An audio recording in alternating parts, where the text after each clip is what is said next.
Raider 150 Fi. Ayan o, naka Malaysian concept. Ang pogi. At ito ay magpaparemap. Kasi nga naka-kalkal pipe siya. So stock pipe to na naka-retubo. Kalkal. Ang ganda ng pagkakakalkal na ito.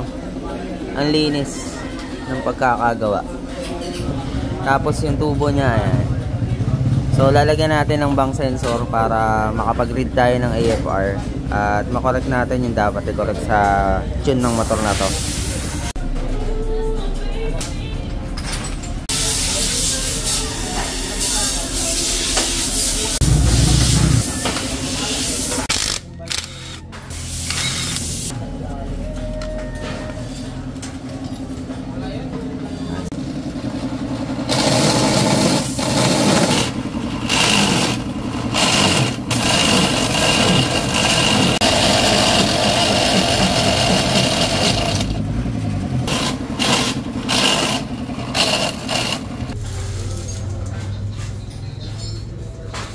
Dito na tayo, next one.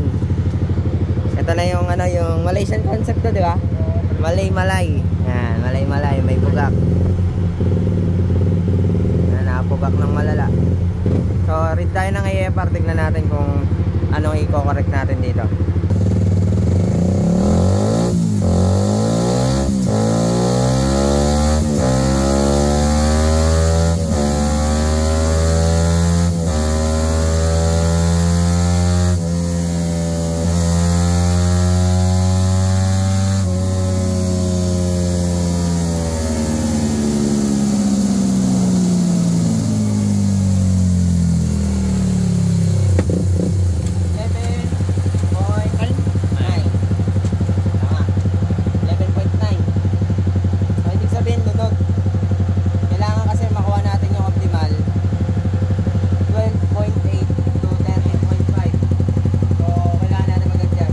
Guys, ito nagta-transfer na tayo ng mga adjustment natin papunta rito sa ECU ni customer. And ngayon, medyo lunod nga yung nakuha nating AFR, no. Ang nakuha natin is 11.8 sa AFR reading natin. So nag-adjust tayo, dali natin sa optimal. And then check na natin kung maganda resulta.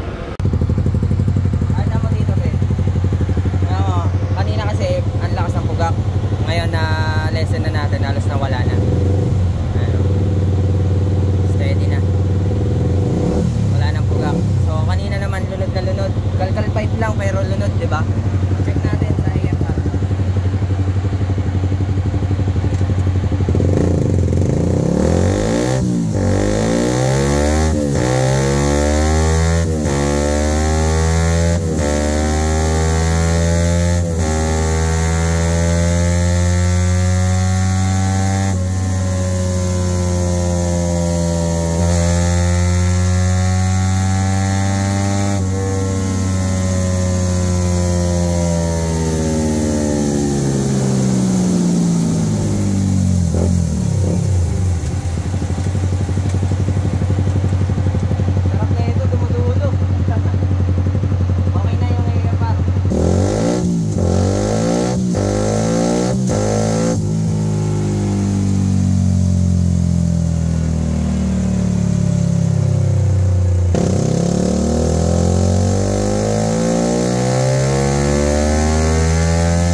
ito yung resulta natin, kalkal pipe lang.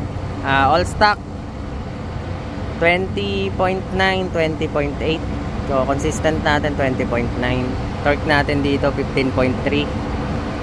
Ayan. Tama yung AFR, tama yung tuning natin, response ng engine, throttle, at iba pa. So yun, sana magustuhan ni customer kasi iniwan niya lang muna yung motor. Ito yung motor niya. Ito yung pipe niya, kalkal. Ganda ng tunog, basi. At ang forma ng motor na to guys. So meron pa tayong isang remap, ayan, kasunod. So hanggang dito na lang muna, hindi na natin bibidyo yun. Marami na masyado. Marami pa tayong gagawin. Alright. Ayan guys, pahabol ko lang. Itong motor na to is yung problema pala nito na namakat yung ano niya, yung caliper niya sa disc habang nag-check tayo ng horsepower. Sa tingin ko may itataas pa yung 20.9 horsepower na yon kasi ramdam din talaga sa motor. Nung binaba namin dito, naninikip to. Inayos na lang ulit ni Dale. Ayan. Okay na siya, free wheel na. Hindi gaya kanina, parang pigil siya dahil nga dito. Ang makapansin nyo, kumapit. So yun lang additional natin sa video.